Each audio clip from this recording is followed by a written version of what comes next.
Salam sejahtera bagi kita semua. Shalom. Bagaimana kabar di saat ini? Luar biasa bukan? Karena penyertaan Tuhan di dalam kehidupan kita sangat luar biasa. Sehingga kita boleh lagi berjumpa dalam acara Mimbar Kristen Kabar Sukacita. Karena di sepanjang minggu yang berjalan ini, Kang Bapak Pendeta, orang menghayati tentang bagaimana kesengsaraan daripada Kristus. Sehingga mengusung tema memberitakan kematian Tuhan sampai dia datang. Maka di saat ini kita akan memulaikan acara kita di saat ini. Untuk itu kita akan awali dengan doa kepada Bapak Pendeta. Disilakan untuk membuka dengan doa. Oke, terima kasih. Pemirsa di rumah, mari kita akan buka dengan doa untuk pemberitaan firman pada saat ini. Mari kita berdoa. Allah pencipta alam semesta, kami mengakui keberadaan-Mu. Engkau Allah yang maha kuasa, yang kami puji sembah, kami hormati dan kenal dalam Yesus Kristus, Tuhan dan Juru Selamat kami. Kembali kami berterima kasih kepadamu untuk segala rahmat dan anugerah-Mu yang sangat besar, yang tak terselami, yang Engkau lakukan dan berikan kepada kami. Kami mau hidup bertanggung jawab di muka bumi ini. Kami mau memahami apa yang menjadi maksud dan rencana-Mu. Terima kasih untuk kesempatan ini, suatu acara yang telah disediakan oleh TVRI Manado untuk kami mewartakan tentang maksud kematian-Mu. Beracaralah Tuhan, ampunilah segala pelanggaran dan dosa kami. Teristimewa aku hamba-Mu, yang Engkau percaya untuk membagikan kebenaran firman Tuhan, yang Engkau mau dipahami oleh semua orang, teristimewa oleh anak-anak-Mu yang telah Engkau tebus. Sucikan juga semua yang ada di studio ini. Sucikan juga dan ampuni setiap kami pemirsa di rumah oleh darah Yesus yang berkuasa itu. Supaya kami layak dalam persekutuan yang kudus dengan Engkau Allah yang hidup, dengan Roh Kudus, dengan kebenaran firman Tuhan. Terima kasih banyak Bapa dalam surga, ambil alih acara ini supaya nama Tuhan dipermuliakan. Ambil alih juga suasana di mana para pemirsa mendengarkan acara ini. Bahkan ketika mendengarkan kembali dalam bentuk rekaman, Tuhan memberkati dan kebenaran Tuhan terus menjadi berkat bagi kami di dunia dan berdampak pada kehidupan yang akan datang. Di dalam nama Bapa, Putra dan Roh Kudus, dalam nama Tuhan Yesus Kristus, kami berdoa mengucap syukur dan kami siap untuk membahas kebenaran firman Tuhan. Puji Tuhan. Amin. Amin. Kita telah dibuka dengan doa, maka di saat ini marilah kita mendengar bersama-sama dengan Bapak Pendeta untuk memberitakan firman Tuhan di saat ini. Kepada Bapak Pendeta diundang dengan kasih untuk memberitakan firman Tuhan di saat ini. Oke, terima kasih.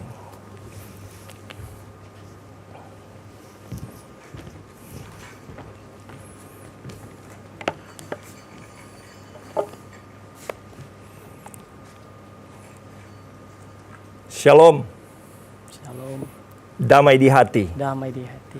Puji nama Tuhan, puji Tuhan Yesus Kristus yang kembali memberikan kekuatan, kesehatan, bahkan kesempatan kepada kita untuk saat ini kembali merenungkan tentang kebenaran firman Tuhan. Saya akan ajak kita semua membaca pembacaan firman Tuhan yang telah saya siapkan, yang Tuhan berikan di dalam hati saya sebagai hamba Tuhan, untuk kita baca bersama. Kita buka di dalam 1 Korintus pasal yang ke-11. Saya akan bacakan buat kita semua, mulai dari ayat yang ke-23. 1 Korintus pasal 11 ayat 23. Sebab apa yang telah kuteruskan kepadamu, telah aku terima dari Tuhan, bahwa Tuhan Yesus pada malam waktu ia diserahkan mengambil roti. Dan sesudah itu ia mengucap syukur atasnya. Ia memecah-mecahkannya dan berkata, "Inilah tubuhku yang diserahkan bagi kamu. Perbuatlah ini menjadi peringatan akan aku." Demikian juga ia mengambil cawan sesudah makan lalu berkata, "Cawan ini adalah perjanjian baru yang dimeteraikan oleh darahku. Perbuatlah ini setiap kali kamu meminumnya, menjadi peringatan akan aku. Sebab setiap kali kamu makan roti ini dan minum cawan ini, kamu memberitakan kematian Tuhan sampai Ia datang. Jadi barang siapa dengan cara yang tidak layak makan roti atau minum cawan Tuhan, ia berdosa terhadap tubuh dan darah Tuhan.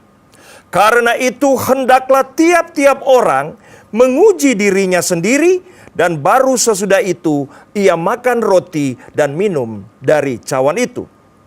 Karena barang siapa makan dan minum tanpa mengakui tubuh Tuhan, ia mendatangkan hukuman atas dirinya. Sebab itu, banyak di antara kamu yang lemah dan sakit, dan tidak sedikit yang meninggal. Kalau kita menguji diri kita sendiri, hukuman tidak akan menimpa kita. Tetapi kalau kita menerima hukuman dari Tuhan, kita dididik supaya kita tidak akan dihukum bersama-sama dengan dunia. Sampai di sini saja pembacaan firman Tuhan. Bapak, Ibu, Saudara kekasih di dalam Tuhan Yesus Kristus, pemirsa di rumah yang saya kasihi, saya memberikan tema dari renungan kita saat ini adalah memberitakan kematian Tuhan hingga Dia datang. Itu diambil dari salah satu ayat dalam pembacaan 1 Korintus ini. Ini penting sekali untuk disampaikan. Saya sebagai hamba Tuhan, saya mendapatkan message ketika saya dipercaya untuk menyampaikan firman Tuhan di tempat ini. Dan Roh Tuhan memberikan message ini supaya kita orang percaya mengerti tentang arti kematian Tuhan. Setelah kita benar-benar paham dan mengerti, kita akan menggenapi keinginannya, yaitu kita harus memberitakan kematiannya, kematian Tuhan sampai Ia datang. Kita tahu Yesus Kristus bahkan sebelum Dia mati dan sesudah Dia bangkit, Dia memberitahukan one day Dia akan datang kembali ke dunia. Dan kita semua orang percaya, mempercayai dan mengetahuinya tentang Yesus akan datang kembali memerintah dunia di kerajaan 1000 tahun damai, dan sesudah itu akan membawa kita dalam kehidupan kekal selama-lamanya. Nah, arti kematian Tuhan harus kita pahami dan beritakan, ceritakan sampai Tuhan datang. Ini perlu dipahami karena saya tahu ini jarang dimengerti, jarang diceritakan. Dan apabila kita tidak memahaminya, ada peringatan di sini sebelum saya jelaskan tentang arti kematian Tuhan. Bahkan dikatakan sekalipun kita beribadah, kita duduk saja sehidangan dalam perjamuan asa yang kudus. Apabila kita memecah roti, kita minum cawan yang adalah gambaran darah Yesus yang tercurah di Bukit Golgota, tanpa punya pengertian tentang arti kematian, dikatakan kita bisa kena hukuman. Ini bukan saya yang mengatakan, ini firman. Bahkan hukuman itu dikatakan, karena itu banyak di antaramu yang sakit, yang lemah, bahkan ada yang meninggal. Nah, ini berita-berita baru ini saudara kasih dalam Tuhan. Karena selama ini di dunia memberitahukan tentang sakit, penderitaan, meninggal, itu hanya disebabkan karena pelanggaran akan hukum kesehatan misalnya saudara. Atau karena virus, bakteri, atau suatu eksiden kecelakaan. Jarang sekali diberitakan. Bahkan gereja jarang memberitakan. Ada kematian dan banyak kelemahan. Banyak kematian, bukan cuma ada saudara.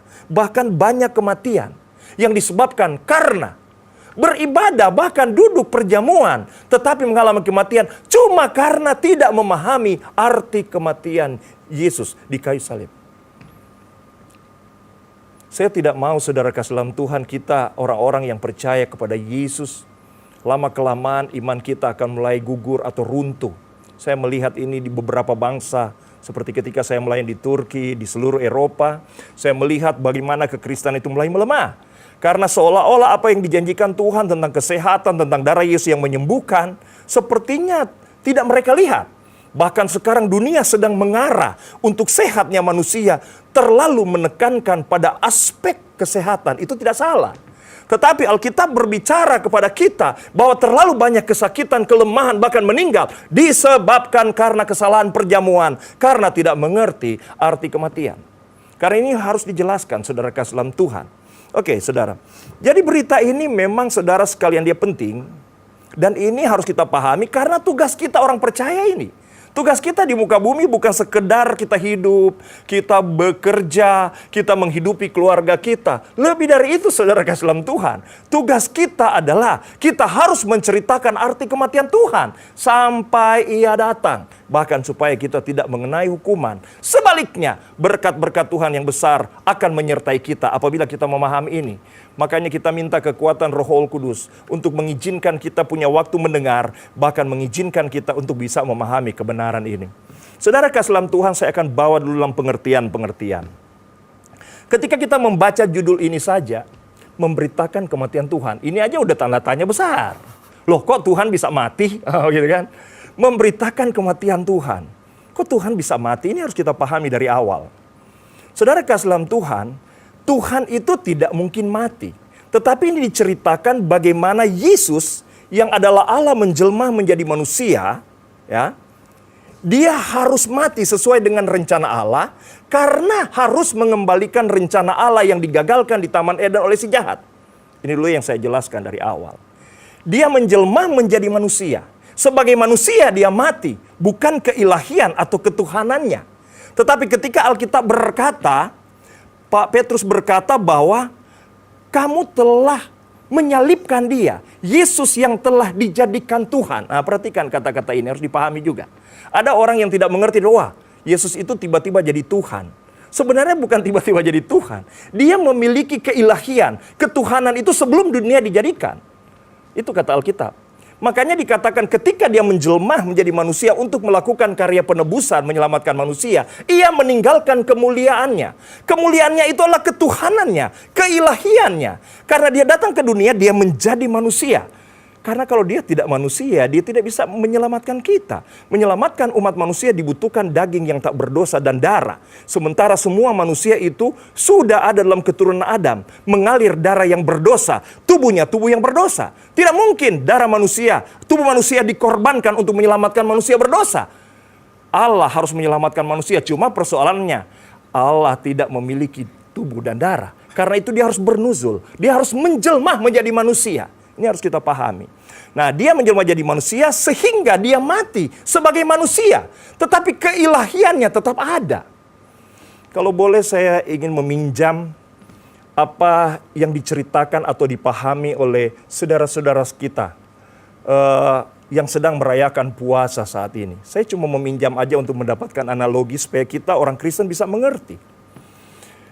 Mereka memahami, saudara-saudara kita kaum muslim yang kita kasihi, mereka sangat memahami tentang Al-Quran itu. Al-Quran itu sudah ada sebelum dia turun ke dunia sekitar 600 tahun 610 sesudah Masehi. Pada waktu Muhammad berumur 40 tahun. Saya cuma pinjam ini karena ini bagus sekali untuk memberikan gambaran. Tetapi kitab atau Al-Quran ini bukan ada nanti tahun 600-an. Dia sudah ada. Yang dikatakan di sana sudah ada di langit ketujuh. Sudah ada di langit ketujuh, Baihul Mahfud, begitu ya. Ketika dia diturunkan dari langit ketujuh ke langit pertama, atau yang disebut Baitul Izza, dia turun ke sana, itu turun secara spontan. Nanti dari langit pertama ini, dia diturunkan kepada Muhammad. Oke, diturunkan dalam bentuk buku, tetapi sebelumnya dia sudah ada di sana. Ini adalah catatan-catatan Allah. Di Baihul Mahfud itu catatan-catatan Allah, termasuk Quran. Ini keyakinan mereka untuk memberikan gambaran. Nah, ketika menjadi buku, mereka sangat menghormati juz-juz.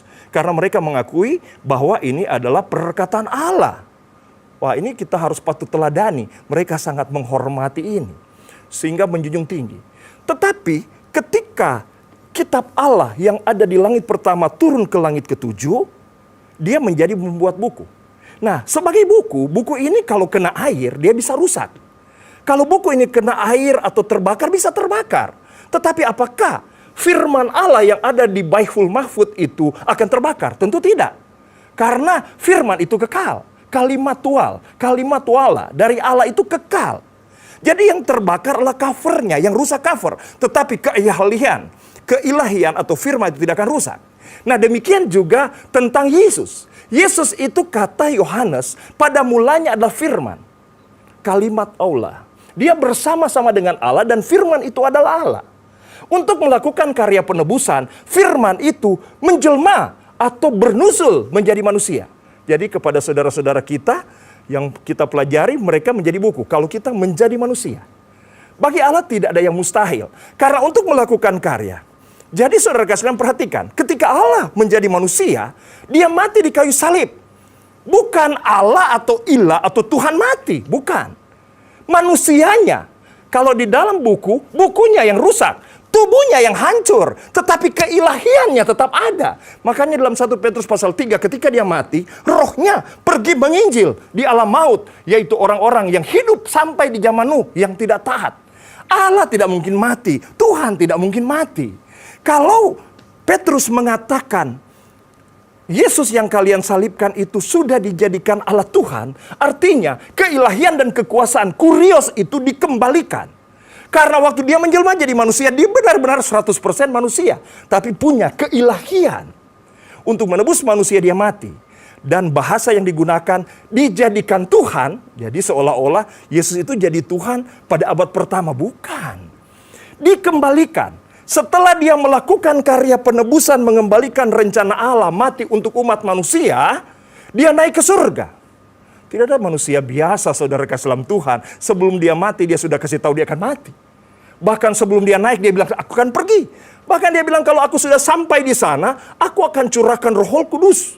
Dan itu digenapi semua. 10 hari sesudah dia naik, Roh Kudus itu dicurahkan. Makanya Petrus memberikan penjelasan kepada orang-orang yang menghakimi pada waktu itu, bahwa orang-orang ini tidak mabuk oleh anggur. Itulah Roh Kudus yang membuktikan Yesus yang mati sebagai manusia telah bangkit dan naik ke surga, dan dia menerima roh itu dan dia mencurahkan kepadamu. Karena Yesus yang secara manusia melakukan karya penyelamatan, karena telah selesai, kekuatan, kekuasaan kurios dikembalikan kepadanya. Makanya Petrus memberikan kata-kata ini.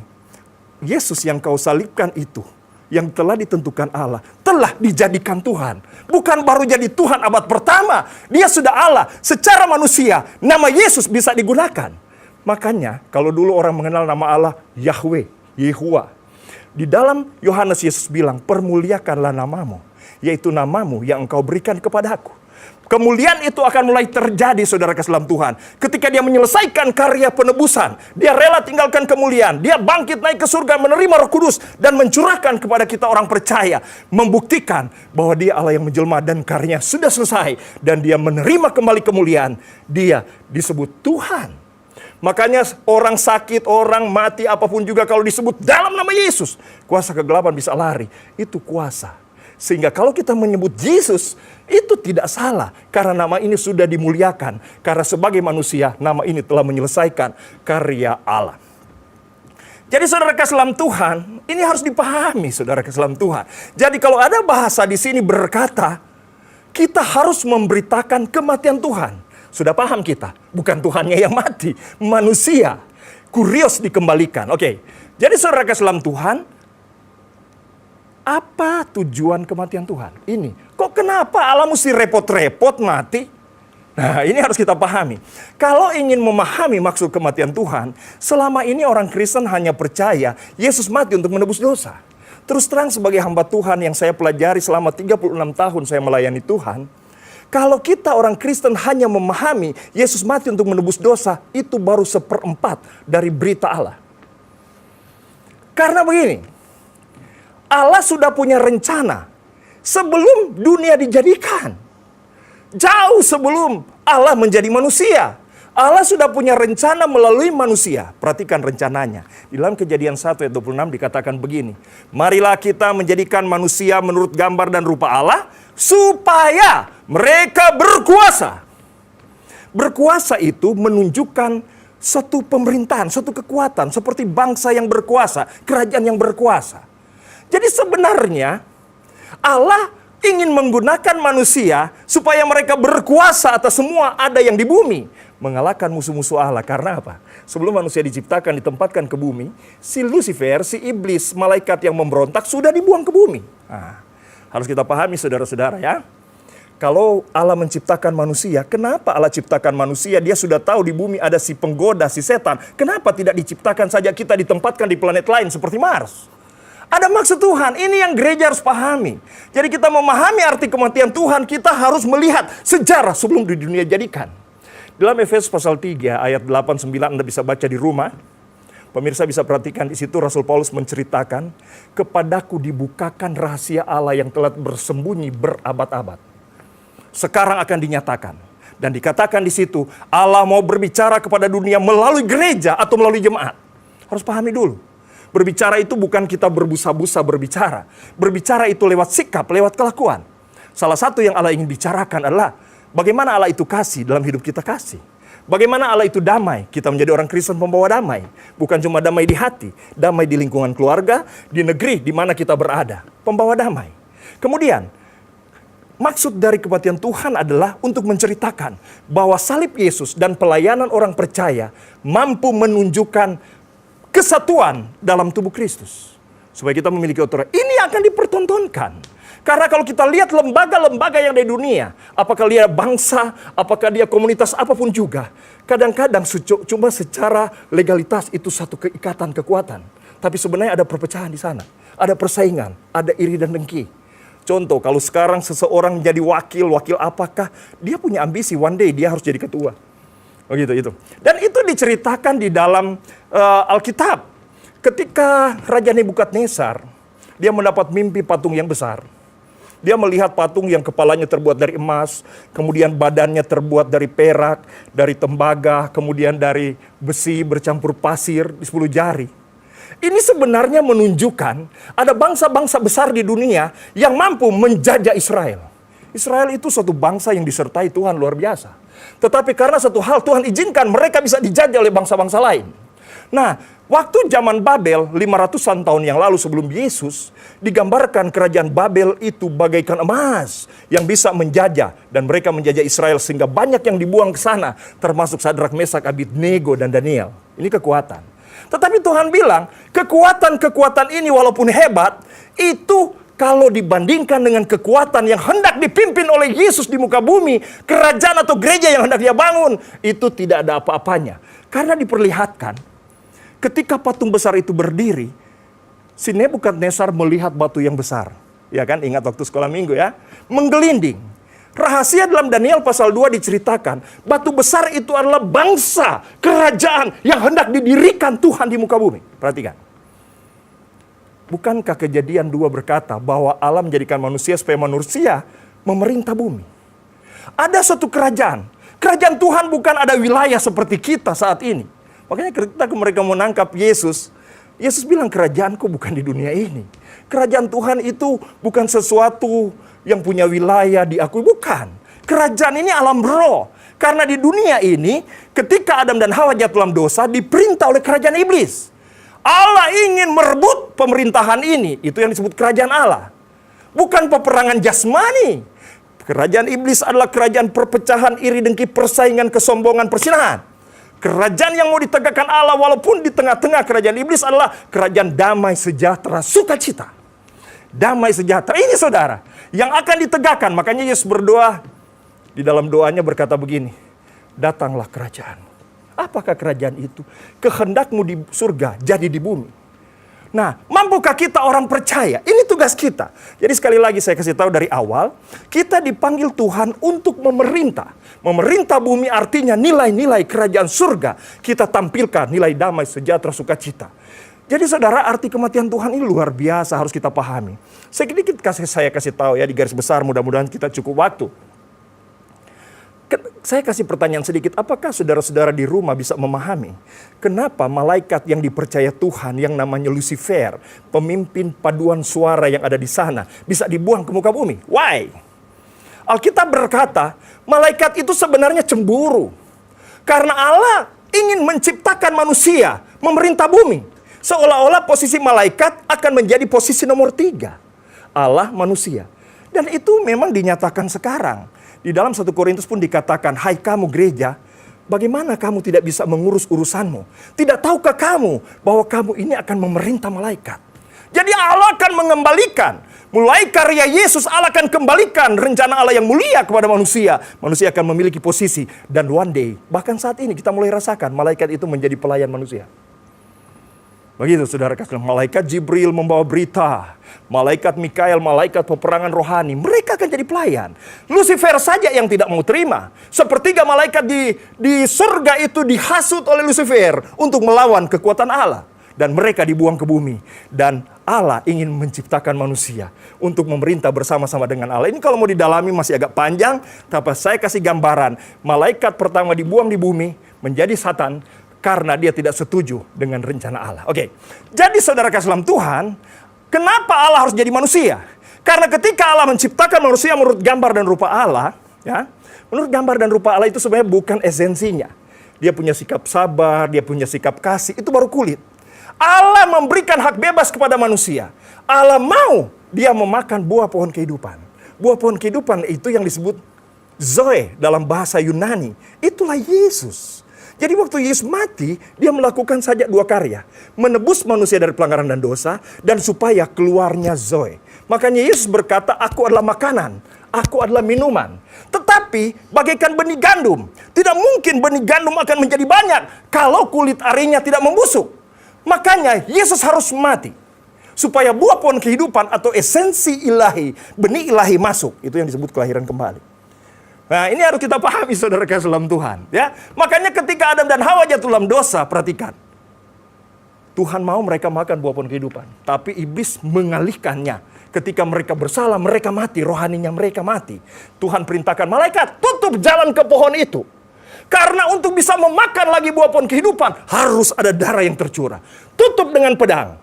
Makanya semua hukum-hukum dari hukum Nuh, hukum Taurat itu ada namanya korban darah. Itu untuk memberikan gambaran, untuk bisa mengembalikan rencana Allah. Manusia memerintah dengan dia terhadap bumi, harus ada yang dibayar. Karena Adam dan Hawa nenek moyang kita telah jatuh dalam dosa. Kambing domba yang disembelih tidak mampu membayar. Hukum Taurat dengan segala peraturan tidak mampu. Harus ada darah yang kudus. Harus ada tubuh yang tak berdosa. Manusia semua sudah berdosa. Itulah Allah mengambil keputusan. Karena rencananya tidak bisa digagalkan. Dia bernusul menjadi manusia supaya melakukan itu. Itu baru langkah alternatif. Yang saya katakan tadi baru 1/4 daripada pemberitaan firman. Karena langkah selanjutnya, bagaimana manusia yang telah ditebus memakan buah pohon kehidupan yang disebut lahir baru. Kemudian langkah selanjutnya dikatakan dalam Yehezkiel pasal 60 ayat 1 dan 2. Bagaimana terang Tuhan ini terbit. Terbit, bangkitlah jadi terang. Artinya terang yang ada padamu jangan tinggalkan damai di hati. Terbit keluar. Dan untuk dia bisa terbit keluar, patahkan jiwamu. Paradigma yang salah. Cara berpikir yang bukan cara berpikir Kristus. Kalahkan tubuhmu. Dan itu tersedia firman yang bisa memenangkan kita. Jadi saudara kasih dalam Tuhan ini. Dan yang terakhir, ketika kita mampu mengalahkan paradigma individualisme kepentingan diri sendiri, tugas gereja adalah bagaimana kita mengupayakan jemaat yang bersatu. Makanya saudara gereja, saya kasih sekitar 2 menit saya beritakan ya. Gereja harus memahami dulu tubuh Tuhan. Ini pertama. Tubuh Tuhan yang pertama adalah tubuh yang digantung atau dipecahkan di Bukit Golgota. Itu tubuh pertama. Tubuh ini dipecahkan supaya mengalir darah, supaya Anda dan saya menjadi tubuhnya. Nah, perhatikan saudara. Jadi tubuhnya rela dipecah, supaya darahnya tercurah, supaya engkau dan saya yang berdosa menjadi tubuhnya. Sudah 2 definisinya. Yang terakhir, engkau yang telah menjadi tubuhnya digambarkan oleh Petrus, torang atau kita adalah batu. Kita harus disusun di atas Petra, batu karang yang teguh, menjadi jemaat. Jadi tubuh Kristus sekarang adalah di kayu salib, engkau dan saya tubuhnya, dan jemaat adalah tubuhnya. Tujuan akhir rencana Allah yang Rasul Paulus bilang, penyelenggaraan rahasia Allah yang tersembunyi berabad-abad adalah bagaimana Yesus mati menebus dosa manusia supaya kita jadi batu, atau dalam bahasa Matius dikatakan kita menjadi Petroes. Anda dan saya. Tapi jangan berhenti di situ. Kristen tidak bisa cuma saya bangga, yes benar, tidak salah. Tapi ada tanggung jawab kita. Ada yang harus kita ceritakan dan beritakan. Tujuan kematiannya bukan hanya itu. Dia mau membentuk engkau jemaat dan saya. Tidak boleh kita dipecah-pecahkan cuma beda denominasi. Tidak bisa kita dipecah-pecahkan cuma beda karunia. Tidak bisa saudara kasih dalam Tuhan. Tubuhnya sudah dipecah. Dan dia memberikan kemampuan. Karena kematiannya di kayu salib bukan cuma menghapus dosa. Dia memberikan buah pohon kehidupan. Buah pohon kehidupan itu mesin. Mesin ilahi. Seperti begini. Kalau kita lihat kenapa binatang babi itu, walaupun kita pelihara dengan baik, dia akan berkubang atau mandi di tempat yang kotor. Karena hayatnya hayat babi, bibitnya babi. Kalau kucing bibitnya nggak mau air. Kalau Allah kira-kira menghendaki, tidak boleh babi mandi di air. Selama ini hanya hukum yang ditulis. Jangan berkubang, jangan, tidak akan mampu. Namanya babi adalah babi. Jadi Allah caranya bukan menghakimi dan menakuti orang. Dia akan mengerjakan yang namanya operasi kelahiran kembali. Makanya Allah merubah setiap orang yang percaya kepadanya, mengganti hati lama dengan hati baru. Babi, luaran tetapi dalamnya menjadi kucing. Itu gambaran. Ketika dia jadi kucing, walaupun wajahnya masih seperti babi, keinginannya tidak ingin lagi dalam kolam yang kotor. Jadi firman Tuhan bukan untuk menghakimi. Yesus berkata, marilah engkau yang letih lesu, yang tak berdaya. Aku akan memberikan kemampuan kepadamu. Kristen bukan untuk menghakimi, bukan mengejudge, tetapi menceritakan kasih Allah. Karena dia akan menebus dan melahirkan kita mengganti dengan hayat yang baru. Gambaran tadi diganti dengan kucing. Makanya sekalipun kita pemberita yang lemah, tetapi orang yang telah berubah, Anda suruh kucing itu mandi ke kolam, tidak mau dia. Karena hayatnya berubah, walaupun wajahnya masih seperti babi. Nanti perlahan-lahan benih ini akan merubah dia. Ini kira-kira gambaran yang saya bisa memberitahukan. Jadi saya closing dalam pemberitaan firman. Arti kematian Tuhan ada berapa dimensi. Pertama, menebus manusia, mengembalikan rencana Allah. Dan yang terakhir, membentuk jemaat. Jemaat tidak akan terbentuk kalau darah Yesus tidak tercurah. Jemaat tidak akan terbentuk kalau individu-individu tidak diubah oleh Tuhan diganti hayat. Jemaat tidak akan terbentuk kalau kita cuma beda doktrin, beda dogma, beda kepentingan. Ini sangat memalukan sekali. Ini kira-kira yang jadi berkat buat kita semua. Supaya Allah menciptakan kita punya tujuan. Kita menyenangkan hati dia. Karena apabila tidak, saudara, banyak yang sakit. Bahkan banyak yang mati. Selama ini kita cuma tahu sakit karena kuasa kegelapan virus bakteri. Tapi Alkitab menceritakan di ujung akhir zaman. Dalam pemulihan gereja. Siapapun Anda, pelayan sekalipun, kalau engkau memecah, engkau bisa sakit. Maka 1 Korintus 3 ayat 14, 15, 16 berkata, engkau tetap dapat mahkota keselamatan, tapi engkau akan dibuang dulu ke dalam api. Jadi hati-hati, kita harus pahami dan ceritakan arti kematian Tuhan. Tuhan Yesus memberkati. Menarik sekali pembahasan yang kita bahas tadi, Bapak, tentang bagaimana sebenarnya kita memberitakan kematian Tuhan sampai Dia datang. Nah, tadi pembahasan yang Bapak Pendeta telah sampaikan ada di situ yang sangat menarik menurut saya. Tadi Bapak Pendeta sempat sampaikan tentang penebusan hanya 1/4 dari rencana Allah di dalam kehidupan sebagai manusia. Bagaimana sih Bapak sebenarnya ketika kita berbicara tentang rencana Allah dalam kehidupan daripada manusia, tetapi itu ternyata hanya 1/4, berarti masih banyak lagi rencana Allah dalam kehidupan kita. Bagaimana itu Bapak Pendeta? Oke, terima kasih. Jadi pemirsa di rumah, bahkan kita ya di studio, karena kita menekankan intinya adalah kita akan memberitakan tentang arti kematian Tuhan. Jadi kita harus memahami dengan benar. Jadi dari pembahasan yang telah kita baca dan kita pelajari semua Alkitab, ternyata ketika Yesus mati itu baru untuk mengembalikan rencana Allah yang telah diputus di Taman Eden. Memang ada tambahannya di sana. Karena ketika buah pohon kehidupan yang akan masuk dalam kehidupan manusia menjadi esensi Allah. Supaya bisa terjadi pemerintahan. Jadi harus memakan buah pohon kehidupan. Tidak terjadi dari dulu pemerintahan Allah. Karena esensi kekuatan yang akan mengalahkan dosa, yang mampu menerbitkan kasih, mampu merendahkan hati, itu belum tertanam dalam kehidupan manusia. Masih pelajaran etika moral. Nah, untuk bisa masuk rencana itu, Allah melakukan alternatif. Yaitu dia harus perdamaikan dulu manusia. Karena itu tidak bisa dimakan. Nah, ketika Yesus mati, saya kasih tahu dulu kepada pemirsa. Makanya waktu Yesus mau mengatakan dia akan mati, saudara tahu, salah satu muridnya Petrus menarik dia dan berkata, jangan sampai kematianmu ini terjadi. Coba saudara perhatikan. Yesus justru tidak menyayangi dia yang care supaya Yesus jangan mati. Justru Yesus menghardik. Yesus bilang begini ke Petrus, enyah engkau iblis. Karena engkau tidak mengerti rencana Allah. Engkau tidak mengerti arti kematianku. Karena tidak mungkin buah pohon kehidupan yang ada di dalam dia, Zoe atau hayat Allah, akan keluar dan diberikan kepada orang lain. Kalau aku tidak mati, seperti gandum harus membusuk dulu. Oke, jadi sebenarnya kematian Yesus adalah alternatif. Itu yang saya katakan, kalau gereja hanya memberitakan kematian Yesus untuk menebus, itu baru seperempat.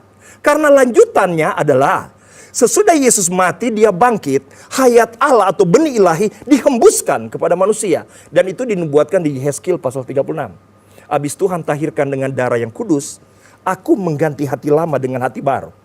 Begitu, itu baru awal, baru setengah kalau ganti hati baru. Sesudah masuk benih Allah ini, Yehezkiel 36 berkata, bangkitlah jadi terang. Karena terang Tuhan ada pada kita, damai di hati, kerajaan surga ada. Tetapi ambisi, egois, paradigma kita tertutup.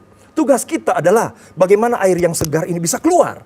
Hancurkan botolnya, busukkan jiwa dan cara kita berpikir, patahkan keinginan daging kita, maka dia akan terbit jadi terang. Itu tugas ketiga.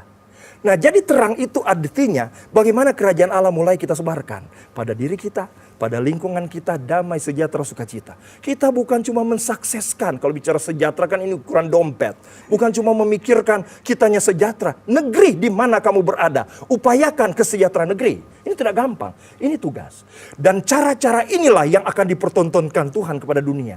Karena walaupun pemerintah dunia berupaya mensejahterakan masyarakatnya, tidak akan bisa. Karena Alkitab bilang hanya kerajaan Kristus yang mampu. Kalau kita mau dalami lagi rahasia di dalam Daniel itu diceritakan. Pemerintahan-pemerintahan yang terbuat dari emas itu tidak akan mampu. Bahkan kerajaan terakhir yang terbuat dari besi dan tanah. Walaupun kelihatan bersatu tidak akan bisa.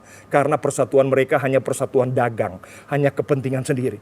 Tetapi kesatuan yang akan diajarkan oleh Tuhan dimulai dari esensi. Suatu kemampuan kasih yang luar biasa. Itu kira-kira gambaran. Penebusan itu baru seperempat dari perjalanan rencana Allah. Dan ini harus kita pahami. Luar biasa sekali pembahasan yang Bapak sampaikan itu. Tadi Bapak menyampaikan juga dalam jawaban yang Bapak sampaikan bahwa ternyata di dalam kehidupan manusia itu sendiri, memang torang sebagai umat manusia bisa dikatakan bahwa ternyata torang boleh mengikuti dengan apa yang torang keinginan pribadi sendiri, keinginan daging. Tapi ada bagian lain dalam Alkitab mengatakan bahwa ternyata roh memang penurut, tetapi daging lemah. Nah, sampai banyak orang mengatakan bahwa ternyata ini jadi pegangan saya agar supaya kalau orang mengatakan tidak mampu kita mau mengampuni, tidak mampu kita mau mengikuti, melakukan apa yang Tuhan kehendaki. Jadi sehingga orang mengatakan bahwa ternyata orang pedaging yang lemah. Orang tidak mengikuti apa yang roh itu sampaikan. Bagaimana Bapak cara agar supaya orang itu seperti yang Bapak sampaikan tadi, supaya orang itu memang lebih mengikuti tentang apa yang menjadi pekerjaan daripada roh Tuhan, daripada keadaan daging itu sendiri. Jadi saudara kekasih, memang tujuan kematian Tuhan dimulai dari benih kelahiran kembali, aspek roh. Tetapi sasaran akhir daripada Tuhan adalah bagaimana roh ini mempengaruhi paradigma cara berpikir, pola pikir, bahkan bisa mempengaruhi tubuh yang lemah. Jadi fakta tubuh yang lemah ini, orang percaya dimanapun juga memang tidak bisa membantah ini. Kayak ini fakta. Tetapi di dalam Tuhan dalam Roma pasal 8 diceritakan. Nah, ada rahasia lagi dari kematian Yesus, Pak. Jadi kita harus memahami kematian Yesus bahkan sampai kuasa kebangkitannya. Nah, dikatakan di situ, walaupun tubuhmu lemah fana, apabila kuasa kebangkitan Kristus bekerja atasmu, ia akan menghidupkan tubuhmu yang fana. Menghidupkan tubuh yang fana bukan nanti kebangkitan nanti, saudara. Tubuhmu yang lemah, memang lemah. Tetapi apabila kuasa kebangkitannya bekerja, dia mampu meredus. Saya tidak bisa bilang merubah semua. Karena perubahan total ini akan terjadi waktu transfigurasi. Sangkakala ditiup, manusia di rapture. Tetapi walaupun sangkakala belum di rapture, para pemenang, orang yang diselamatkan oleh Tuhan menang, yang haus terus akan firman, dia akan menemukan kuasa kebangkitan Yesus. Dan apabila itu terjadi padanya, maka walaupun tubuhnya lemah, dia akan diredus sampai sekian persen. Sehingga kita tetap kuat. Dan kuasa yang merubah itu digambarkan Tuhan, kuasa yang bangkitkan Yesus dari orang mati. Lihat, tubuhnya tak berdaya. Tetapi ketika kuasa kebangkitan itu bekerja, tubuh yang mati bukan cuma jadi kuat, hidup kembali. Dan kuasa itu akan bekerja pada gereja. Makanya jangan cuma pemberitaan sampai pada karya penebusan. Kita harus ceritakan sampai kuasa kebangkitan. Dan bagaimana kuasa kebangkitan itu bekerja, ada caranya. Tidak serta-merta. Roma 8 ayat 1 berkata, supaya kuasa kebangkitan Kristus bekerja, pikiran kita yang dirubah lebih dahulu harus memiliki pikiran Kristus. Jadi kalau orang Kristen merubah cara berpikir, bukan syarat selamat, tetap bisa bekerja. Jawaban adalah dalam Tuhan semua. Luar biasa. Ya. Dari tadi Bapak Pendeta menyampaikan tentang paradigma, berarti berbicara tentang bagaimana pola pikir daripada manusia itu sendiri. Sedangkan tadi juga dalam khotbah Bapak Pendeta menyampaikan tentang bagaimana ketika manusia kalau diorang sakit ternyata tidak sepenuhnya itu karena diorang mengabaikan akan kesehatan dari keadaan fisik mereka itu sendiri. Jadi bagaimana Bapak Pendeta ketika kita menyikapi bahwa ternyata banyak di dunia sekarang mereka yang jatuh sakit. Apakah ketika mereka jatuh sakit itu karena akibat daripada dosa manusia itu sendiri, ataukah memang ada faktor lain atau bagaimana, Bapak Pendeta? Sebenarnya untuk sakit seorang manusia itu ada banyak faktor dan Alkitab mengakuinya. Ada yang sakit mungkin karena melanggar hukum kesehatan, ada yang sakit karena berbuat dosa. Makanya di Alkitab ada dikatakan kalau ada yang sakit, saudara perhatikan ya. Sebenarnya kita para hamba Tuhan mengajarkan orang Kristen apabila Anda sakit, Yesus sudah menebus. Bilur Yesus akan mampu menyembuhkan engkau. Anda bisa identifikasi sendiri tentang penyakit. Tetapi ada penyakit walaupun engkau sudah minta ampun kepada Tuhan, sakitmu belum sembuh. Engkau harus menghargai otoritas atau pemimpin yang ada Tuhan atur di dalam gereja. Contoh para penatua. Makanya di Yakobus dikatakan begini saudara kesalahan Tuhan. Kalau ada yang sakit, pergilah ke penatua. Karena penatua itu bisa mengidentifikasi. Kalau Anda sendiri, pemahaman Anda tentang penyebab penyakit cuma sedikit. Tapi kalau ke penatua, dia bisa mengidentifikasi yang berbeda. Dia bisa bilang begini, Anda sakit karena Anda memang rajin beribadah, tapi kelihatan Anda sombong rohani. Yang bisa melihat itu adalah orang tua. Anak-anak aja di rumah. Kadang-kadang menurut dia baik, tapi orang tua bisa menilai satu yang berbeda. Nah, di dalam itu versi penatua diaken yang bisa memberi identifikasi. Kalau yang kita baca tadi lebih tinggi lagi. Karena Tuhan sedang mengajarkan tentang hierarki, tentang jawatan dalam Efesus pasal 4 yang punya tugas membenahi gereja. Yang akan mengatakan ini hanya Paulus atau para rasul. Dia berkata, kamu sakit bukan karena melanggar hukum kesehatan, bukan karena sombong dan lain-lain, kamu sakit karena salah perjamuan. Mengambil roti dipecah. Roti ini kan dipecah, ini roti tubuh Yesus. Roti ini dipecah tujuannya supaya jemaatnya menjadi satu. Tapi kamu ini kan peristiwanya brother, saudara-saudara di rumah, ini kan peristiwa 1 Korintus 11 ini. Karena ada perpecahan kepada jemaat Korintus di 1 Korintus 1 dan 3. Ada berkata aku kelompok Apolos, aku kelompok Kefas. Alkitab sudah bilang kamu tuh jadi satu bukan karena perbedaan merek karunia. Kamu jadi satu iman, satu Tuhan, satu roh. Bukan pengetahuan. Kakak beradik itu 3, satu pintar, satu bodoh. Bukan berarti mereka bukan kakak beradik. Yang mempersatukan gereja cuma inilah. Sejarah gereja di abad ketiga, politik telah masuk, kepentingan pribadi telah masuk. Sehingga pengajaran ini telah masuk. Kita menganggap biasa-biasa saja. Yang penting kita udah masuk gereja saya dengarkan firman yang hebat. Tapi kita tidak tahu muatannya. Jarang sekali pemberita firman, memberitahukan firman, kemudian mengarahkan supaya kita mengakui gereja satu. Jarang. Tetapi kalau Alkitab dia selalu mengarah ke sana. Sebenarnya kalau kita dalami brother, Efesus 4 ayat 11 itu. Orang Kristen yang dibina dan dilatih, kalau dia melayani, pelayanannya harus mampu mempersatukan tubuh Kristus. Kalau tidak, dia akan mendapatkan sanksi dari Tuhan. Ini udah pelajaran tinggi. Jadi yang saya katakan tadi bahwa ada kekuatan Tuhan. Perubahan paradigma ya. Perubahan paradigma memang kalau kita berbicara aspek jiwa ada 3 level. Level pikiran, level batinia, alam bawah sadar. Yang disebut pola berpikir adalah yang sudah ngeset dalam hidup kita. Tapi itu salah. Contoh begini. Orang Kristen kadang-kadang punya paradigma sama dengan dunia. Kalau orang Chinese, teman-teman Chinese bilang, kalau saya kaya, saya berharga. Kalau orang Tonsea mungkin kalau saya bisa berantem jago judi, saya hebat. Ini paradigma masing-masing yang Yesus bilang penjara. Di dalam Lukas pasal 4. Nah, jadi kalau orang Chinese teman-teman saya itu kadang-kadang, mereka tuh kalau tidak bisa mencapai kesuksesan atau kekayaan, mereka punya rasa minder. Kalau mereka kaya, mereka bisa sangat bangga, over, bahkan bisa jadi sombong. Nah, karena paradigmanya begitu, diajarkan pada budaya mereka harga diri seseorang apabila dia bisa mencapai kekayaan ini. Sayang sekali cara berpikir juga ini ada pada anak-anak Tuhan. Sehingga lihat cara kita di daerah-daerah Kristen, kita ambisi untuk mencapai itu. Padahal sebenarnya Alkitab mengajarkan harga diri kita Yesus. Itu kekayaan termahal. Walaupun dunia engkau miliki, tetapi kalau engkau tidak memilikinya. Jadi kita orang Kristen itu jangan mencari lagi harga diri dengan status. Kita sudah berharga. Kalau kita ingin posisi politik, kita ingin posisi jabatan. Supaya areal pengaruh kita untuk menceritakan kematian Tuhan. Jadi itu kan paradigma. Selama paradigma ini saudara-saudara tidak dipatahkan. Selama paradigma ini kita diubah. Sangat sukar untuk kita masuk pada rencana Allah yang besar. Kita saja hamba Tuhan, motivasi pelayan kita bisa berubah. Kita masih katakan Kristus padahal tujuan kita mencari kepentingan diri sendiri. Hanya Tuhan yang tahu itu. Ya. Ya, kalau sampai di tahap itu saja tidak mampu, bagaimana masuk di tahap terakhir? Terlibat menyatukan tubuh Kristus. Menyatukan tubuh Kristus itu berarti tidak gampang. Saya rela berkorban jadi miskin, supaya saudara-saudara saya yang miskin, walaupun tidak satu marga, tidak satu denominasi, menjadi kaya. Tidak gampang. Makanya ada rencana penyelenggaraan, ini proses. Tapi semua terjawab oleh salib Yesus semua, dan karya Yesus. Pemirsa di rumah yang saya kasihi dalam Tuhan Yesus Kristus. Ingat, hidup kita di dunia hanya sekali. Kita telah menerima jalan keselamatan melalui Yesus Kristus, itu hal yang sangat luar biasa. Tetapi penebusannya punya maksud.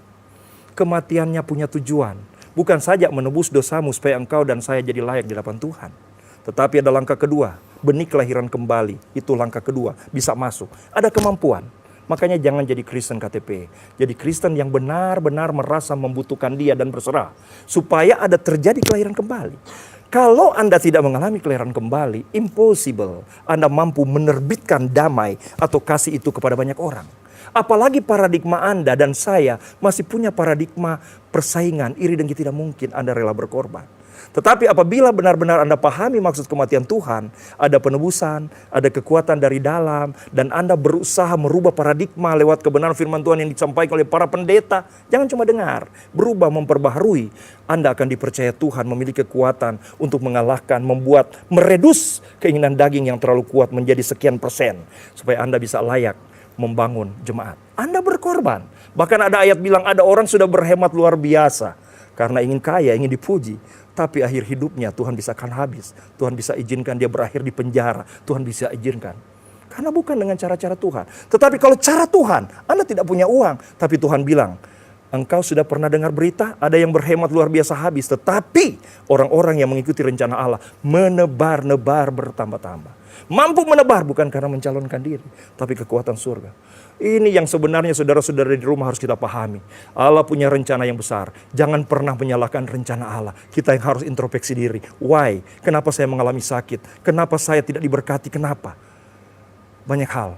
Mendekatlah kepada Allah. Bertekunlah dalam firman Tuhan. Konselinglah dengan hamba-hamba Tuhan yang murni, yang mau melayani Anda. Karena itu cara Tuhan, supaya kita bahagia di dunia dan akhirat. Itu saja. Pemirsa di rumah, mari kita berdoa kepada Allah kita yang hidup. Engkau Allah yang menjadikan langit dan bumi. Hanya dengan perkataanmu, maka semuanya telah jadi. Kami menguduskan harimu untuk mengingat kembali kebesaranmu pencipta alam semesta. Yang saat ini dalam Yesus telah menjadi Bapa kami. Kami memuji Engkau. Siapakah yang lebih bangga dari setiap orang yang telah diangkat menjadi anak. Yang dilindungi dengan kekuatan pencipta. Bahkan dipercaya untuk memerintah dunia. Menyalurkan nilai-nilai kerajaan di muka bumi. Terima kasih Bapa dalam surga dalam nama Yesus. Aku hambamu berterima kasih untuk waktu yang telah Engkau berikan. Tolong berkatilah setiap saudara-saudaraku di studio maupun yang di rumah yang telah mendengarkan kebenaran ini. Aku tahu si jahat tidak diam. Akan mencuri kebenaran ini dengan permasalahan, dengan pergumulan, dengan semak belukar. Tetapi aku hambamu mohon, yang merendah, yang merenungkan firman Tuhan, yang sadar hidup di dunia hanya sementara, yang mau menyenangkan Engkau, bekerjalah Engkau Allah Roh Kudus, karena Engkau tahu Engkau turut bekerja mendatangkan kebaikan bagi setiap orang yang mengasihimu. Bekerjalah Tuhan. Kami jarang berjumpa, aku jarang berjumpa dengan para pemirsa, tapi aku mohon Tuhan, bekerjalah. Gunakan setiap hamba-hamba Tuhan untuk memperlengkapi kami semua. Demikian aku berdoa untuk TVRI Manado, media pemersatu bangsa. Bapa di tempat maha tinggi, aku percaya semua upaya yang mereka lakukan supaya kebenaran firman Tuhan tersampaikan. Aku tahu ada upah tersimpan di surga. Itu iya dan amin. Diberkatilah mereka pun selama ada di dunia ini. Jauhkan dari sakit penyakit, malapetaka. Engkau angkat kehidupan mereka, keluarga mereka Engkau berkati. Dari pimpinan yang tertinggi di dalam TVRI Manado sampai semua yang telah terlibat. Dalam nama Tuhan Yesus, aku mohonkan biar media ini terus menjadi saluran berkat bagi banyak orang. Terima kasih banyak Bapa dalam surga. Terakhir aku berdoa buat setiap jemaat. Bapa, bawa kami lebih lagi. Kami harus bertumbuh di dalam Engkau. Dan kami tergolong orang-orang yang bukan cuma mengakui mengakui Engkau sebagai juru selamat, tetapi kami menjadikan Engkau kurios Tuhan yang mengendalikan kehidupan kami. Dan ajarkan kami menjadi orang-orang yang menunjang program surga, mempersatukan jemaat. Karena apabila jemaat Tuhan menyatakan kasih dan saling terikat, Engkau akan datang sebagai Raja damai, Raja yang mampu membuat yang diporak-porandakan oleh si jahat dipersatukan dan menyatakan kasih. Kami bekerja dengan Allah yang dahsyat. Tidak mampulah kami menurut cara berpikir dan pengalaman kami. Tetapi kami percaya Engkau Allah yang maha kuasa. Engkau mampu merealisasikannya. Karena semua telah dilakukan oleh Yesus Kristus sebagai batu karang yang teguh. Terima kasih banyak Bapa dalam surga. Di akhir ibadah ini izinkan juga kami berdoa buat pemerintah NKRI. Kami berdoa Tuhan mereka Engkau yang mengangkatnya, Engkau yang mengangkat pemimpin. Kami memohon biar hikmat Tuhan bekerja, pemimpin dari yang tertinggi Engkau berkati sampai di tingkat desa, supaya melalui mereka Engkau berikan rasa hormat takut akan Tuhan, dan mereka menggunakan segala otoritas kekuasaan mereka untuk terlibat, untuk suara maksud Tuhan, kasih Tuhan tersampaikan seluas-luasnya kepada semua manusia. Tidak ada musuh kami di muka bumi ini. Musuh kami adalah penghulu kerajaan angkasa. Kami berdoa semua makhluk yang hidup, biar Tuhan semua kami menghormati dan mengakui adanya Allah. Dan kembali pada rencana Allah, merubah paradigma-paradigma yang salah dengan kepikiran Kristus. Ini doaku, persatukan gereja Tuhan, khususnya untuk Sulawesi Utara sebagai mercusuar. Tuhan izinkan Sulawesi Utara jemaatnya menjadi jemaat teladan seperti Philadelphia, yang diikat oleh kasih persaudaraan tulus ikhlas. Bukan dibeda-bedakan oleh kelompok, oleh nama gereja, oleh pengetahuan, bahkan karunia. Tuhan jadikan prototipe kasih Tuhan yang sejati mengalir, yang satu menganggap lebih penting daripada yang lain, dan kuasa Tuhan bekerja. Ini doaku, semua orang percaya di Indonesia, dimanapun juga yang menangkap kebenaran firman Tuhan di ujung akhir zaman ini, Tuhan memberikan pemahaman yang luar biasa. Thanks Lord Jesus. Di dalam namamu saja, dalam nama Bapa, Putra, dan Roh Kudus, dalam nama Tuhan Yesus Kristus, aku hambamu mengakhiri acara ini, dan aku hambamu melepaskan berkat kepada jemaat Tuhan. Terimalah berkat Allah yang menjadikan langit dan bumi, cinta kasih daripada Tuhan Yesus Kristus menyertai engkau, bahkan tuntunan Roh Kudus mendampingi menjadi guru engkau hingga Maranatha, Kristus Yesus datang kedua kali. Tuhan Yesus memberkati. Dalam nama Yesus kami berdoa. Amin. Amin.